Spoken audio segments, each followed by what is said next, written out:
City में बताइए, जब यूपीएससी लेवल वाइज नहीं रिजल्ट निकालती है तो आप कैसे निकालती है? यूपीएससी ज़्यादा टफ है क्या?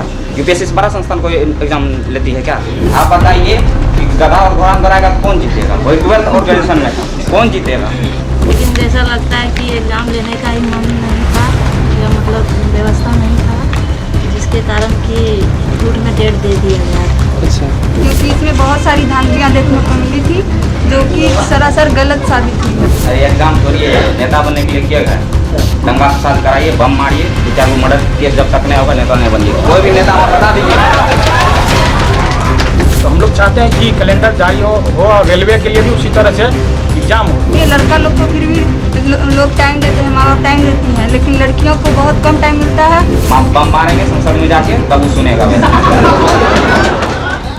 अनपढ़ नेताओं के पास भी रोजगार है। इस देश में सिर्फ पढ़ा लिखा ही बेरोजगार है। नमस्कार, इस वीडियो में आप सबका स्वागत है और मैं हूं आपके साथ अजयदीप चौहान।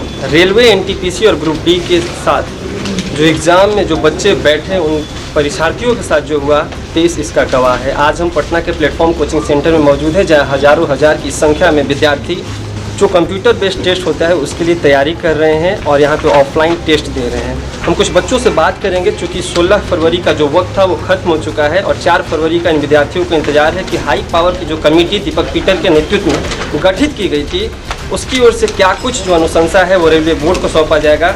उससे पहले हम विद्यार्थियों से बात करेंगे और जानेंगे कि वो क्या और क्यों इंतजार करें, कि क्या चाहते हैं, कौन से जवाब का इंतजार करें रेलवे की ओर से। बस 1 स्टूडेंट 1 रिजल्ट देते हैं।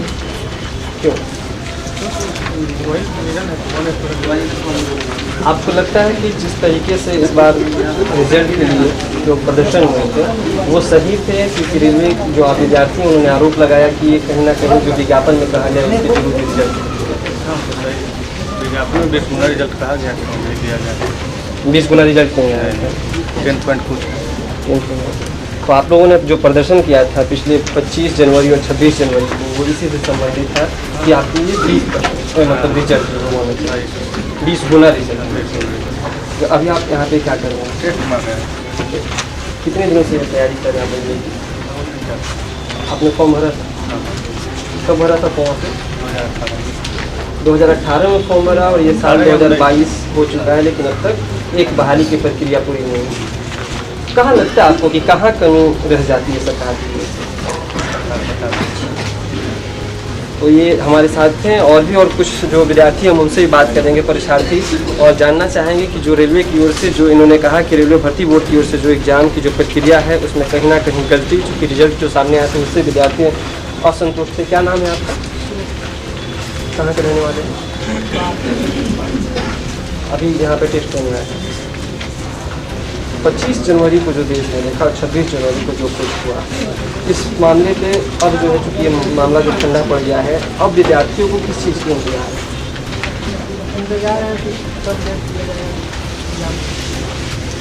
एक चीज़ तो और हम आपसे जानना चाहेंगे, जिस तरीके से जो प्रदर्शन हो रहे थे रेलवे प्लेटफॉर्म पे या सड़कों पे, विद्यार्थी कह रहे थे कि रेलवे की ओर से भी कहीं ना कहीं एक जिस तरीके से बीपीएससी यूपीएससी की ओर से कैलेंडर जारी किए जाते हैं, चूँकि आप लोग का फॉर्म भरे और अब तक कम से कम 3 साल से अधिक का वक्त बीत गया है, इस पर आपकी क्या राय है? कैलेंडर जारी करना चाहिए ताकि समय पे एग्ज़ाम हो सके। हमारे साथ और भी विद्यार्थी, हम उनसे ही बात करेंगे और जानेंगे कि जिस तरीके से भर्ती की जो प्रक्रिया है उससे लेकर नाराज़गी बार बार और देखी जा रही थी और छात्रों के द्वारा जिस तरीके से ट्रेनें जलाई गई, हालांकि बाद में जिस तरीके से छात्रों ने कहा कि ये गलत हुआ है क्योंकि जो असामाजिक तत्व थे वो छात्रों की भीड़ में घुस गए थे और कहीं ना कहीं से राजनीतिक रूप देने की कोशिश हो गई थी। हमारे साथ और भी छात्र हैं। क्या नाम है आपका? कहाँ से हैं आप? बिहार से हैं। तो जो रेलवे की भर्ती की जो प्रक्रिया है और इस बार खासकर विशेषकर रेलवे एनटीपीसी जो नॉन टेक्निकल पॉपुलर कैटेगरी में जो एग्ज़ाम हुए थे, इसके रिजल्ट को लेकर जो प्रदर्शन हुए थे, अब आप लोगों को क्या उम्मीद है रेलवे भर्ती बोर्ड से? उठी थी वो सही उठेगा। आप लोगों ने कौन सी मांग उठाई सरकार के सामने? रिजल्ट को लेकर था, जैसे जो रिजल्ट दिया जाए वो भी दिया जाए और ग्रुप डी में टैग को हटाया जाए, उसको लेकर मांग।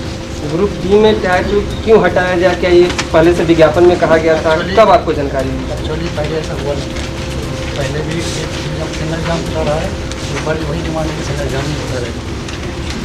आप चाहते हैं कि सिर्फ जो निरस्त जो विज्ञापन दिया जाता है, जो नोटिस, उसे निरस्त कर दिया जाए? नहीं चलिए पहले होते रहा था तो हमेशा से वही तो हो गया, वोट नहीं छोड़े, यही डिमांड है। बार बार जो परिवर्तन होते हैं, चूँकि आप लोग काफ़ी मेहनत करते हैं, हम अभी भी देख रहे हैं कि आप लोग यहाँ पे टेस्ट दे रहे हैं, काफ़ी दिन रात मेहनत करते हैं, और जब सरकार अचानक से आधी रात को या अगली सुबह को ऐसे फैसले लेती है, इससे विद्यार्थियों के जीवन पे क्या कुछ प्रभाव पड़ता है, वो हम विस्तार से जानना चाहेंगे। एक्चुअली स्टूडेंट तो सफल होते ही हैं, क्योंकि एक तो ये काफ़ी लंबा वैकेंसी चलता है, टाइम टेकन हो जाता है, जिससे कि आर्थिक स्थिति में दिक्कत होती है और लोगों को मेंटली भी हरास होना पड़ता है, जॉब से दिक्कत आती है। अगर यही प्रोसेस को अगर फास्ट कर दिया जाए तो ऐसा कोई दिक्कत होगा नहीं। अच्छा, और कैलेंडर जारी करने के लिए, क्योंकि आप लोगों को मैं बहुत दिनों से फॉलो करता हूँ, ट्विटर पे भी आप लोगों ने जो कैंपेन चलाया तो उसमें कैलेंडर की बात आई थी। कैलेंडर क्या है और क्यों चाहते हैं रेलवे के अभ्यर्थी को उनके लिए भी कैलेंडर जारी? एक्चुअली जरूरी इसीलिए है कि लोगों को ये पता होना चाहिए कि उनको कब एग्ज़ाम होना है, उनका कब रिजल्ट होना है, उनकी कब ज्वाइनिंग होनी है। उस हिसाब से बच्चे तैयारी करते हैं। अगर आप 2019 की वैकेंसी को 2022 तक लाते हैं तो बच्चों को पता होना चाहिए कि आप ज्वाइनिंग कब तक दीजिएगा। इससे ये पता चल पाएगा कि आपका एग्ज़ाम कब तक हो पा रहा है और कब तक कंप्लीट पढ़ पाएंगे, कब आपका जॉब लगेगा। एक टाइम लाइन होना चाहिए ना हर चीज़ का, यही डिमांड है बस टाइम का बेसिकली। तो इस देश में 3 सप्ताह में वोटिंग हो जाती है और 3 दिनों में सरकार का गठन हो जाता है, लेकिन 3 साल लग जाते हैं एक बहाली की प्रक्रिया को पूरा करने में। और जो रेलवे के अभ्यर्थी हैं उनकी नाराज़गी पहले भी थी और अभी भी है, इंतज़ार में हैं वो बच्चे और जानना चाहते हैं कि उनके साथ क्या न्याय होगा। आपका नाम क्या है? क्या लगता है कि आपको न्याय मिलेगा?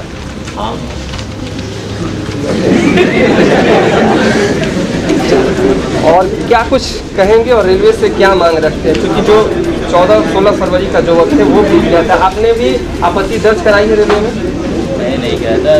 परीक्षा चाहते हैं कि परीक्षा डेट निकालें और परीक्षा में जल्दी से जल्दी एग्ज़ाम क्लियर करें। एग्ज़ाम क्लियर करें, परीक्षा जल्द से जल्द लें। यहाँ पे हज़ारों की संख्या में विद्यार्थी हैं, जरूर ऐसे 1 या 2 जरूर होंगे जिन्होंने रेलवे में अपनी आपत्ति दर्ज कराई होगी। हम उन तक भी पहुँचेंगे, उनसे ही बात करेंगे।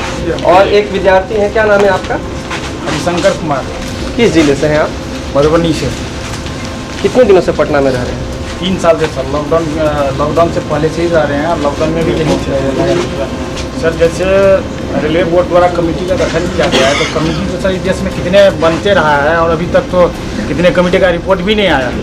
तो मुझे लग रहा है कि शायद ये भी उसी तरह से नहीं हो जाए, और मुझे ऐसा भी लग रहा है कि शायद ये चुनाव के कारण कमेटी का गठन किया गया है। और चुनाव जैसे थोड़ा विस्तार से और जाएंगे, किस चुनाव की बात कर रहे हैं आप? जो यूपी चुनाव, अभी स्टेट चुनाव है ना, 5 स्टेट में जो इलेक्शन हो रहा है, मुझे लग रहा है ये कमेटी का गठन उसी से प्रेरित है कि बच्चों को किसी तरह से शांत किया जाए, और जैसे चुनाव आ जाएगा और रिजल्ट आ जाता है तो फिर इसको जो है बंदोबस्ती में डाल दिया जाएगा और कमेटी का रिपोर्ट यही खेला चलते रहेगा। फिर हाईकोर्ट सुप्रीम कोर्ट चलते रहेगा, जैसा सभी वैकेंसी में होते आया है। 2 चरण 3 चरण एग्जाम होता है, इसके बाद सुप्रीम कोर्ट, हाईकोर्ट और भी कई कोर्ट जाते रहा है, और लड़का का जो है लाइफ जो है बर्बाद होते जा रहा है। ये अगर मैं गलत ना हो तो ये फरवरी का महीना चल रहा है और शायद इसी महीने ग्रुप डी के एग्ज़ाम होने वाले थे, लगभग 1 सप्ताह बाद 23 फरवरी से उसे निरस्त कर दिया गया। अब कमेटी बैठा दी गई है, अभी कमेटी पे भी आपको भरोसा नहीं है। तो ये देश में कब तक चलता रहेगा और देश के युवा कब तक इसे बर्दाश्त करते रहेंगे? सर मुझे लगता है कि इसके लिए जब तक कोई ठोस कदम नहीं उठाया जाएगा या कोई जो है इसके लिए सही निर्णय नहीं लिया जाएगा, तब तक ये चलता रहेगा। और इसके लिए कहीं ना कहीं जो है सभी स्टूडेंट को आगे आना पड़ेगा। इस तरह से एसएससी और यूपीएससी और अदर जो स्टेट पीसीएस है उसके लिए जो कैलेंडर जारी किया जाता है और उसके तहत एग्ज़ाम होता है, तो हम लोग चाहते हैं कि कैलेंडर जारी हो और रेलवे के लिए भी उसी तरह से एग्ज़ाम हो।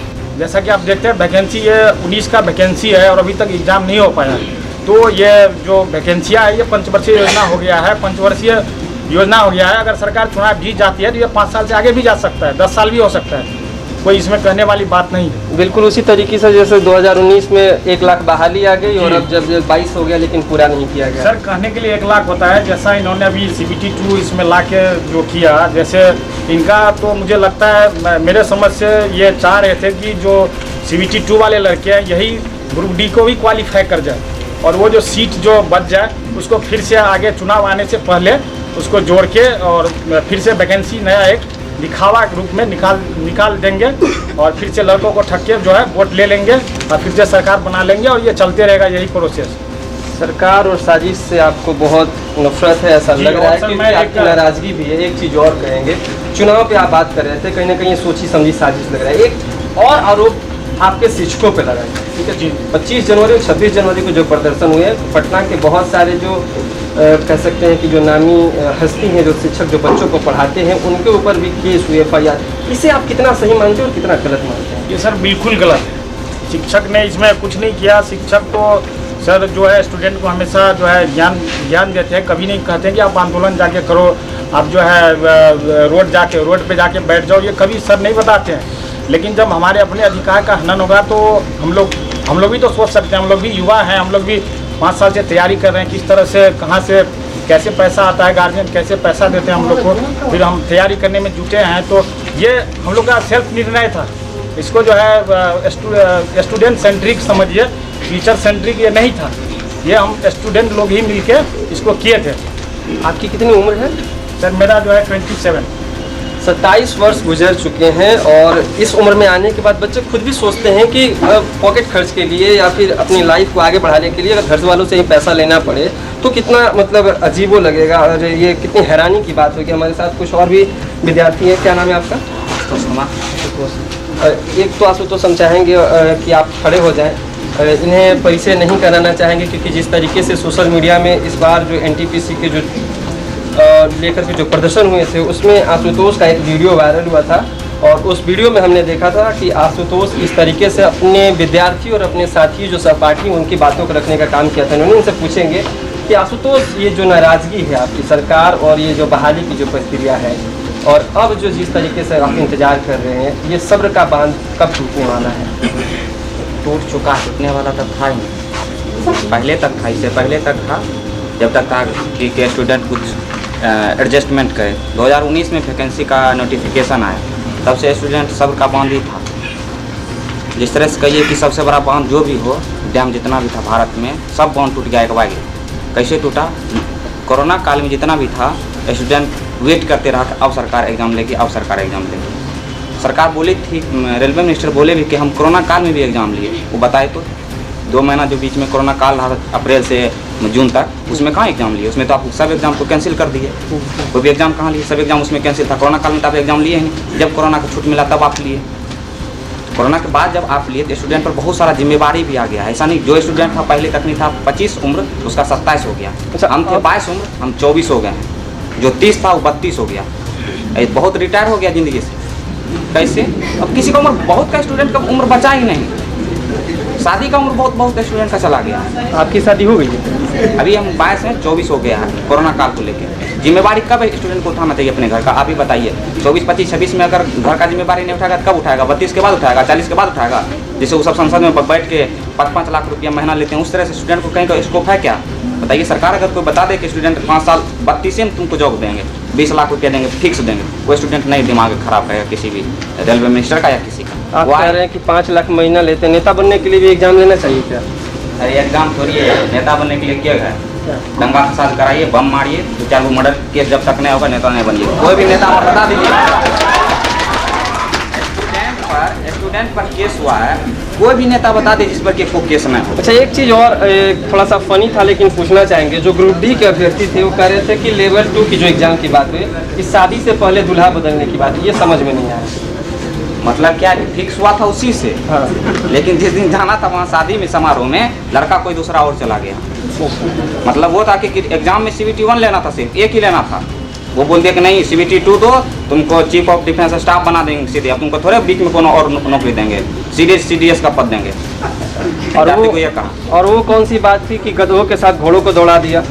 गधों का बात इसलिए था कि 12th और ग्रेजुएशन में आप बताइए कि गधा और घोड़ा दौड़ाएगा तो कौन जीतेगा? वही 12th और ग्रेजुएशन में था, कौन जीतेगा? और बेसिकली है। उसके बाद 12th का कट ऑफ जो जबकि कम, ऐसे भी कम कर देना चाहिए ग्रेजुएशन से, उसका कट ऑफ गया है 90 के आसपास, और ग्रेजुएशन का 75 के आसपास कहीं और सर वेरिएशन करके इतना कट ऑफ गया। तो कैसे होगा स्टूडेंट का बताइए आप? वही लोग का गधा के घर में ये दूसरे का आप दौड़ा दीजिएगा तो कैसे स्टूडेंट सर्वाइव कर पाएगा अपने को? एक लेवल वाइज रखना चाहिए। अब आशुतोष या आशुतोष जैसे देश के करोड़ों बेरोजगार इस सरकार से क्या चाहते हैं? बात जितना वैकेंसी देते हैं ना, उसको एक नोटिफिकेशन के आधार पर कितना दिन के हम चुनाव के साथ जिस तरह से हमारा बहाली का एकदम प्रक्रिया निकलता है निर्वाचन आयोग का एकदम सॉलिड रंगीन पेज में, हम लोगों का काला पेज में दे दीजिए बस लिख के, इतना देर में वैकेंसी क्लियर कर देंगे। हमको रंगीन पेज में मत निकालिए, काले पेज में निकालिए, लेकिन इतना देर में पक्का हो जाएगा।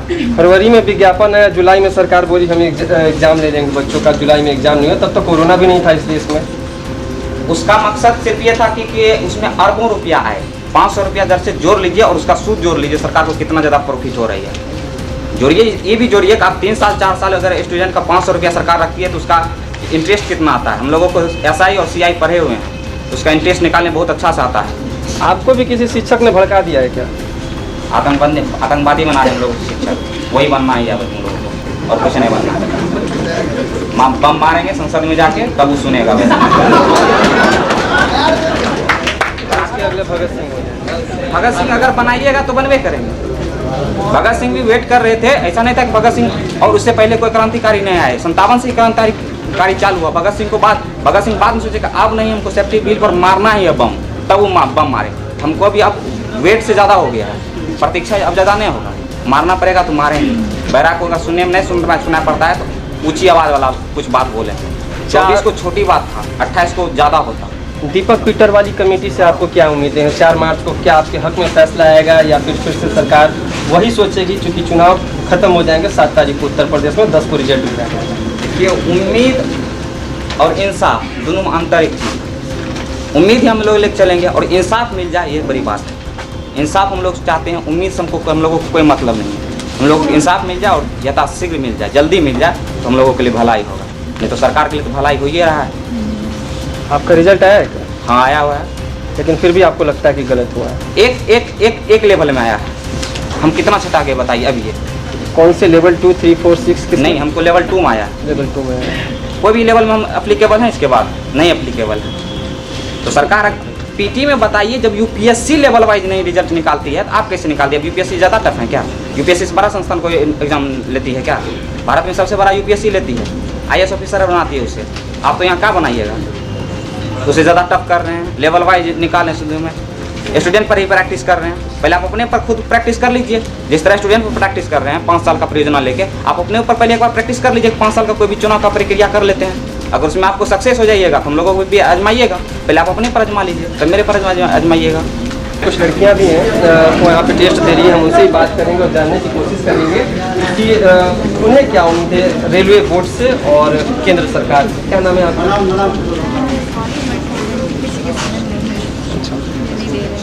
किस चीज़ की तैयारी करती हैं? एक्चुअली हम लॉ के स्टूडेंट हैं, तो क्लैट के तैयारी कर रहे हैं। यहाँ पे टेस्ट देने आए हैं। कुछ और बच्चियाँ हैं, उनसे भी बात करेंगे। क्या नाम है आपका? मेरा नाम चांदनी कुमारी है। चांदनी, आपको क्या लगता है कि रेलवे में जो इस बार एग्ज़ाम लिए गए, जो रिजल्ट आया, क्या वो अभ्यर्थियों के लिए हक की बात थी? क्या ये सही हुआ या गलत हुआ? बिल्कुल भी अभ्यर्थियों के लिए सही बात नहीं थी, क्योंकि इसमें बहुत सारी धांधलियाँ देखने को मिली थी जो कि सरासर गलत साबित हुई है। और इसे सरकार को ठोस कदम उठाते हुए इसे जल्द से जल्द सुधार करनी चाहिए। लड़का लोग को फिर भी लोग टाइम देते हैं, माँ बाप टाइम देती हैं, लेकिन लड़कियों को बहुत कम टाइम मिलता है और उसे बाहर भी पढ़ने के लिए नहीं भेजा जाता है। तो सरकार को ठोस कदम लेते हुए हम लोग तो बातों को भी आगे बढ़ाएं और आत्मनिर्भर बनने के लिए ऐसे ही नहीं बना जाएगा। तो उस पर ठोस कदम उठाएगा और मतलब रिजल्ट देगी, टाइम से देगी सरकार, तभी होगी। जिस स्वावलंबी की कल्पना की जा रही है, लड़कियां यूं ही आत्मनिर्भर नहीं बनेंगी। आरक्षण के साथ साथ वैकेंसी की भी ज़रूरत है सरकार से। आप क्या कुछ कहना चाहेंगे?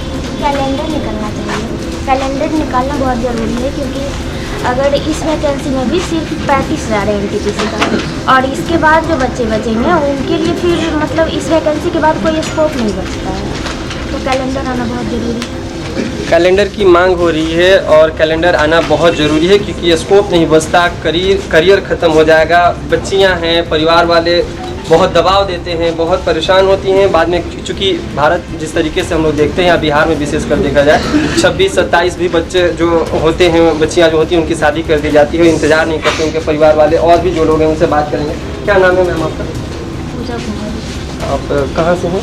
जम्मू डिस्ट्रिक्ट से। जमुई से पटना पढ़ने के लिए आई हैं आप? हाँ। कब से रहती हैं पटना में? 6 साल हो गए। 6 साल हो गया। 6 साल से आप नौकरी की तैयारी कर रही हैं? हाँ, तो बीच में रेलवे का वैकेंसी नहीं था, 2018 में नहीं हो पाया रिजल्ट। NTPC की तैयारी करते हैं, ग्रुप D की? दोनों का है। दोनों की तैयारी। इस बार फॉर्म भरी थी आप, हाँ एग्ज़ाम दी थी, रिजल्ट आया है? हाँ CBT बनना है। अच्छा, जो 25 जनवरी और 26 जनवरी को जो देश ने देखा, जो अभ्यर्थियों ने प्रदर्शन किया, इसे आप किस तरीके से, किस नज़रिए से देखती हैं? ये सब हम उतना तो नहीं कर पाएंगे, लेकिन जैसा लगता है कि एग्ज़ाम लेने का ही मन नहीं था या मतलब व्यवस्था नहीं था, जिसके कारण कि झूठ में डेट दे दिया गया था। अच्छा, और ले तो पाए नहीं, इतना मतलब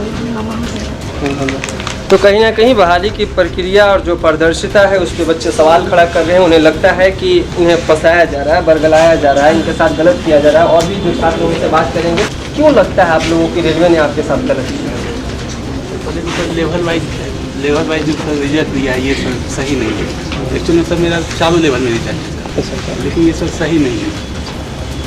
बहुत सारे बच्चे आते हैं सर, उसका एक होप होता है कि हम अपनी फैमिली के लिए कुछ करें, तो वो तो सर मतलब एक रिजल्ट से वो साइड हो जाता है। ये तो सही नहीं है। रिजल्ट में बदलाव कर फिर से एक नया रिजल्ट आना चाहिए। बिल्कुल आना चाहिए। रिजल्ट में बदलाव कर बच्चे चाहते हैं कि नया रिजल्ट आना चाहिए। और भी जो लोग उनसे बात करेंगे, बहुत सारे विद्यार्थी हैं। क्या नाम है आपका? विक्रम कुमार। किस जिले से हैं आप? हम मोतिहारी पूर्वी चंपारण जिले से हैं। पटना में कब से रहते हैं? पटना में 2014 से। NTPC की तैयारी करते हैं, ग्रुप डी की तैयारी करते हैं? NTPC group D. ये सेट आप कब से मार रहे हैं? पिछले बार भी जब रिजल्ट जारी नहीं किया था उससे पहले भी हम लोग को लग रहा था कि हम लोग का हो जाएगा, तो हम लोग उससे पहले भी तैयारी कर रहे थे और सेट को लगा रहे थे। फिर उसके बाद तब तक कि रिजल्ट का झमेला निकल गया, उसके बाद से हम प्रोटेस्ट में शामिल हुए। तो फिर से रिजल्ट तो मेरा उसमें भी हुआ था, मुझे 3 लेवल में रिजल्ट हुआ था, मुझे 2 लेवल छूट गया। मैंने तैयारी किया था करंट CA के लिए, सर ने बताया था कि CA सबसे अच्छा पोस्ट है, इसलिए हम लोग उसके लिए तैयारी किए थे। लेकिन इतना उल्टा पुल्टा तरीका से रिजल्ट दिया, जिसकी वजह से हम लोग का वो छूट गया। फिर भी हम लोग तैयारी कर रहे थे और हम लोग अपने हक के मांग के लिए अपना प्रोटेस्ट और किए, जिसकी वजह से अब रिजल्ट। प्लेटफॉर्म कोचिंग सेंटर में बैठ करके आप सालों से, महीनों से कहें कि आप तैयारी करते हैं, आपकी जो गाड़ी है वो प्लेटफॉर्म तक कब पहुंचेगी और किसकी लेट लगती के कारण ये मामला फंस रहा है? सर तो पूरा मामला सरकार का ही है, रेलवे मंत्रालय और जो बोर्ड जो थी करती है उसी का है। उसी के वजह से सारा ही झमेला पैदा हुआ। उसने जो नोटिफिकेशन में जो बात कही थी उसके एकदम विपरीत अपना रिजल्ट जारी किया। सर लोग भी बता रहे थे हम लोग कि नहीं ऐसे रिजल्ट आएगा, हम लोग एकदम हाँ सब जो जो आप नोटिफिकेशन दीजिएगा उसी के हिसाब से ना बच्चा समझाएगा कि हाँ ये चीज़ इसी हिसाब से रिजल्ट आएगा, उसके बाद तैयारी करेगा। लेकिन एकदम उसके विपरीत अपने मनमाना तरीके से उसने रिजल्ट दिया, जिसकी वजह से सभी का भविष्य अधर में फंस गया। आपकी नज़र में क्या लगता है, रेलवे गलत है, शिक्षक गलत है? क्योंकि शिक्षकों पे भी FIR हुए, उनके ऊपर भी कई सारे आरोप लगे। अरे सब शिक्षक कैसे गलत हो सकते हैं सर? जो हम लोग समझिए कि देश का भविष्य बना रहे हैं, हम लोग को पढ़ाने का काम कर रहे हैं, तो और इतने सालों से पढ़ा रहे हैं, जो कैसे गलत हो सकते हैं? सर लोग को कहाँ राजनीति में जाना है, कहाँ कहीं जाना है कि उन लोगों को गलत तरीके किसी को मोटिवेट करेंगे? उन लोगों का काम है बच्चों को पढ़ाना और उन लोगों को शिक्षा देना है कि वो अपना जाकर एग्जाम फेस करें, एग्जाम पास करेंगे। उन लोग कहीं कहाँ दिए कि उनको इसी में जाना है। तो ये हमारे साथ बच्चे थे और शिक्षक भी हैं, हम उनसे ही बात करेंगे क्योंकि उनके ऊपर भी आरोप लगे और उनसे भी थोड़ा जानने की कोशिश करेंगे कि जो बच्चे कह रहे हैं वो कितना सही है और रेलवे भर्ती बोर्ड ने जिस तरीके से कहा कि हम तो सही हैं, तो दोनों चीज़ों पे पूछेंगे सर कि आपको क्या लगता है? एक भी आपको इतना देर से अभी इंटरव्यू ले रहे थे, हम देख रहे थे, और जितने भी बच्चे अभी बात बोले हैं वो 110% सारा जायज़ है। एक भी नाजायज़ बात कोई भी बच्चे नहीं बोले हैं। आप देख लीजिए कितना ज़्यादा रेलवे में लूप होल है। पहले तो रिजल्ट को लेकर के 7,05,000 यूनिक कैंडिडेट का होना चाहिए, अब तो बोर्ड का पसीना अभी छूट रहा है रिजल्ट बनाने में। हमको नहीं लगता है कि 3.25 लाख रिजल्ट अगर लेवल बाय लेवल जारी करेगी तो उससे पूरा होगा। 10 लाख से ऊपर रिजल्ट देना होगा। ये चीज़ तो आपको बाद में पता चलेगा जब रिजल्ट जारी की जाएगी। उसके बाद देखिए कि ग्रुप डी के संदर्भ में अगर देखा जाए तो एक तो उसमें इशू हो गया मेडिकल स्टैंडर्ड को लेकर के, वेटिंग को समाप्त कर दिया गया, उसको लेकर के एक इशू था। इसके बाद EWS कैंडिडेट के साथ बहुत ज़्यादा नाइंसाफ़ी हुई थी कि जिस समय EWS पास ही हुआ था, जिस समय वैकेंसी आई थी, मुश्किल से 10% बच्चे भी EWS सर्टिफिकेट नहीं बनवा पाए थे और बाद में उन लोगों को मौका नहीं दिया गया। 17-18 का EWS सर्टिफिकेट मांगा जा रहा है, कहाँ से बच्चे पूरा कर पाएंगे? हालांकि ग्रीवेंसेस हाई लेवल कमेटी जो मांगी है बच्चे सब अपना दिए हैं। हम तो एक आशा करते हैं गवर्नमेंट पर, अपना विश्वास जताते हैं कि 4 मार्च के बाद जो भी रिपोर्ट अपने देगी और नया जो रिजल्ट दिया जाएगा तो जो बच्चे अपना मांग किए हैं उसके अनुकूल आना चाहिए रिजल्ट। ये तो समय बताएगा कि कथनी और करनी में कितना ज़्यादा फ़र्क है।